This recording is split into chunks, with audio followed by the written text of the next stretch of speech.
Muraho neza, mbahaye ikaze kuri Hadi 250 TV. Uyu mwanya ni umwanya mwiza wo kongera kugaruka ngo tuganire, turebere hamwe ibintu bitandukanye byadufasha muri ubu buzima.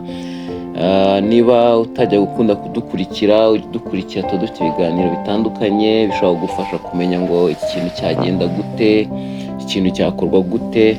Rero ikaze rwose kuri mwebwe mwese, turabakunda cyane kandi mubimenye. Uyu munsi icyo dushaka kuvuga kandi icyari gitumye tuza no kugira ngo tuvuge kuri bya bintu twavuze ubushize.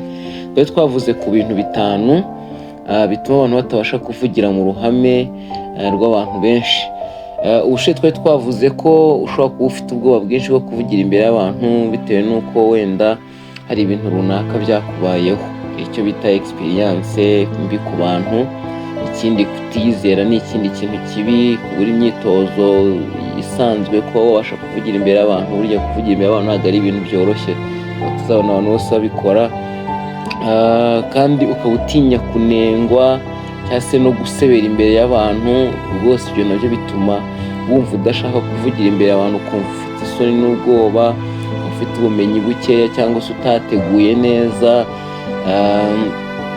Ibyo byose n'ibindi twavuzeho urebye mu kiganiro cy'ubushize wabibona. Mu gice cya kabiri rero ntabwo nshaka kuza ngo mpite nkomerezaho mvuga ngo ibintu bindi bitanu cyangwa bingahe, ahubwo ndashaka kuza kuvuga kuri kano kantu kavuga ngo lack of self confidence cyangwa se kutigirira icyizere. Ese ni ibiki biri mu bintu bishobora gutuma umuntu atigirira icyizere byarangira akagera igihe cyo kumva ibintu byanze cyangwa atabasha kuvugira imbere y'abantu? Nawe turabizi yuko ushobora kuba urimo kubitekereza, nawe ndabizi neza yuko hari uko urimo kwiyumva uvuga ati kuvugira imbere y'abantu ko bigoranye, najya kuvuga iki? Ndagusaba rero kugira ngo ukurikirane kugira ngo wumve ikibitera. Twarebye utuntu tw'ingenzi umuntu ashobora kwitaho kugira ngo amenye icyatuma atigirira icyizere. Hari ikintu bita amateka mabi. Buriya mu gihe cyashize ibintu byakubayeho bigerageza kwerekana uyu munsi yuko bikigufiteho control iyo utabyivanyemo. Niyo ngo past experience ni ikintu gikomeye cyane kuri wowe iyo ugiye kuvugira imbere y'umuntu. Tuvuge wigeze kugira igihe uragenda ujya kuvugira imbere y'abantu, uhita uhura n'ibintu bikunaniza cyangwa se n'ibituma userera imbere yabo. Iyo ugiye kuvugira imbere yabo rero bya bintu biragaruka. Ariko uyu munsi ndagusaba kugira ngo witegure neza, wumve ko ibyo bintu byose atari byo, kuko iyo ikintu kirangiye kiba kirangiye. Past is past, today is today.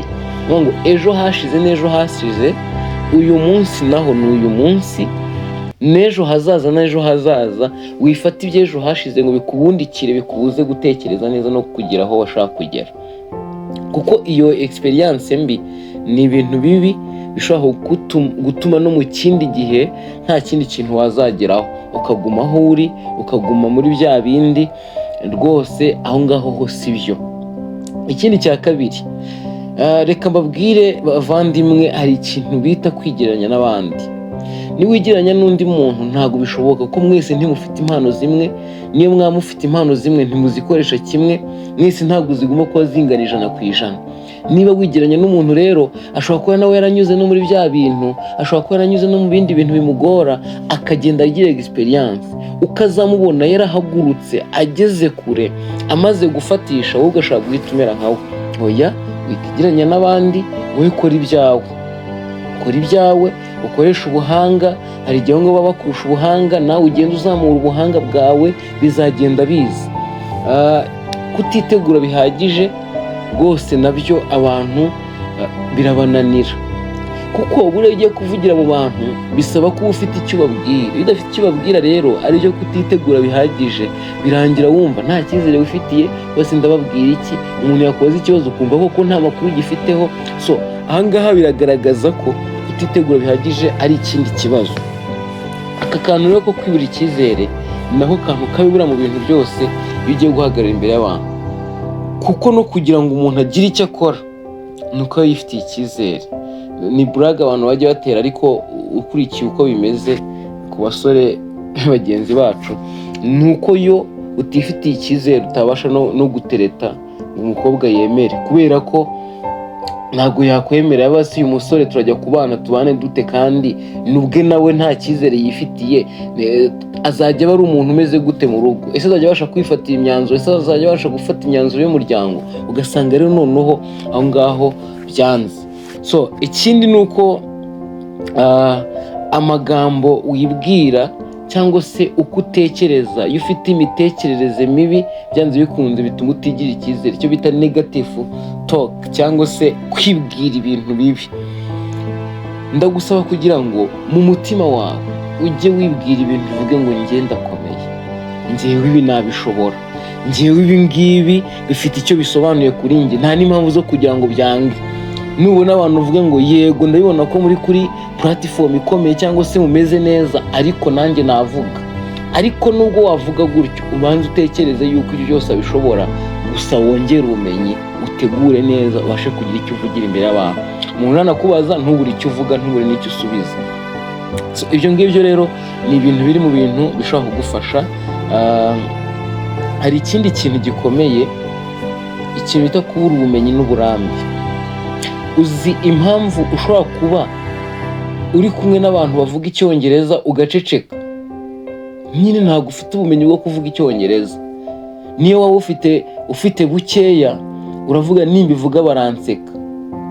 Ariko aha ngaho ndashaka kukubwira ikintu kimwe cy'ingenzi. Ntabwo nabo bamenye icyongereza uwo munsi, hari igihe babivugaga bakabizambya. Keretse niba ari abakivukiyemo kandi abo ngabo ni icyabo, nabo bahaye kuvuga ikinyarwanda ntacyo bashobora. Ariko niba ari abantu bakize gake gake, utekereze ko bafashe igihe kirekire cyo kukiga, bakajya bakivuga bakavuga amafuti, bakajya bagikoresha bakagikoresha mu buryo butari bwo. Ariko uyu munsi bageze ku rwego rwiza. Ikindi mu kubura ubumenyi n'uburambe buhagije ni uko wowe ubwawe ushobora kuba utazi amakuru y'ibyo ugiye kuvuga. Mbese dufate urugero, n'umuntu avuga ku by'ubuzima byo kwa muganga, warangiza ukaba warize ibintu by'ubwubatsi, ibyo bintu biraza guhurira hehe? Hari ahantu ujya nawe nyine ukumva topic irakurenze, ukaza kujya ujyamo ukavuga utuntu dukeya tujyanye n'aho wageze ukumva birimo, ariko ahandi ugaceceka. So ubumenyi ni ikintu cy'ingenzi mu kuvugira imbere y'abantu. Iyo nta bumenyi ufite, iyo nta burambe ufite, rwose birakugora. Ukakubwira ibintu by'ingenzi rero, ndagusaba kugira ngo kubwira ibintu tuvuze wivanemo imitekerereze mibi, wumve ko ushoboye. Ka kantu ka complexe d'inferiorité cyangwa se kwiyumva uri hasi y'abandi, ko kantu kakuvemo. Twese twavutse nk'abantu, twese tuvuka turi abantu bagomba kuba kuri iyi si, igihe cyagera tukagenda. Rero shyiramo imbaraga, wiyumve ko ushoboye, wiyumve ko nta kintu cyakugora. Niba cyanakugora, fata umwanya wige cya kintu kizamura, usamura urwego. Buriya n'abanyeshuri biga, iyo arangije akaba yumva nta cyizere ifitiye. Uzi abantu benshi ukuntu bajya gusaba akazi bikanga, impamvu ni uko nta cyizere yifitiye. Bya bintu yize aba yumva atarabyize neza, atarabifashe. Ikindi yarangiza kumva yuko niba atarabifashe neza abandi baramurusha, nyine barakurusha, ubwo se urumva wabona akazi gute? So tugerageze dusome ibitabo. Uwo ni umuti wa mbere ukomeye. Gusoma ibitabo bituma ubwenge buza. Ikindi gusoma story zitandukanye bituma ubwenge buza, ukamenya story zitandukanye. Baraganira n'abandi, babwira ibyo wumvishe n'ibyo wasomye, ukanabwira n'ibitekerezo byawe. Aho niho hahera no kuzamuka ibitekerezo byawe, ukagenda ugira imitekerereze iri hejuru. So tuza rero ukore practice, ugende wige, ugende usome, ugende utekereze neza, ugende uvugane n'abantu bakuzamura urwego, imitekerereze. Utangire mu tugurupe dutoya, uganira, ubaganiriza, ariko ibintu bifite sense, atari ibya bya brag gusa. Ntabwo ari comedy turi kuvuga, ari comedy byaba ari ibindi bindi. Ubwo nahita nkubwira ngo genda ubanze wige uko bakora comedy, utekereze niba wumva wanabishobora, kuko comedy igiye ari n'impano utanafite. Ntabwo abantu bose babasha kubajya imbere ngo baseke, ariko hari uwuza bakibona nuko uhagaze gusa bagahita baseka. So Imana y'umugisha, nagiye maganire kuri self confidence cyangwa se kwigirira icyizere n'ibyabizamura. Nawe ntekereza kubyumvishije. Hari umuntu rwose ushobora kuba yarize n'amashuri menshi, yakurikira kumva nawe yumvisha aratsinzwe, akavuga ati nanjye ntinya kuvugira imbere y'abantu benshi. Hari igihe rero gutinya kuvugira imbere y'abantu benshi atari uko noneho nta bumenyi ufite, atari uko nta n'icyizere ufite ukifitiye, ahubwo wumva ntabwo bimenyereye, nta burambe ufite, biragenda gute n'ujya imbere yawe, ese ntutangira nabi, ese oya, ndakubwira mvuga ngo iyo ugeze imbere y'abantu ugatangira kuvuga, niba ari n'ubwo wari ufite, byose bihita birangira. Upfa kuba ufite icyo ugiye kuvuga wanateguye, rwose humura. Urakoze cyane rero, ujye ukomeza udukurikire kuri Radio 250 TV, kandi bagufitiye n'ibindi bintu bitandukanye, product ziri muri Hard Investment Group zitandukanye, baraza kudushyiraho jingo yabyo tubyumve, kandi Imana ibahe umugisha, mudukurikire cyane kugira ngo murusheho kumenya ibyiza. Imana ibahe umugisha.